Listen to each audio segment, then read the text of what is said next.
श्रीं क्लीं श्रीं कुबेराय अष्टलक्ष्मी मम गृहे धनं पूरय पूरय नमः।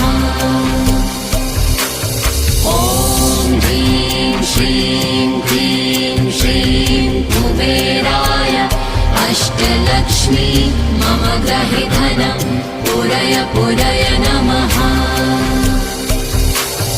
ॐ ह्रीं श्रीं क्लीं श्रीं कुबेराय अष्टलक्ष्मी मम गृहे धनं पूरय पूरय नमः। ॐ ह्रीं श्रीं क्लीं श्रीं कुबेराय अष्टलक्ष्मी मम गृहे धनं पूरय पूरय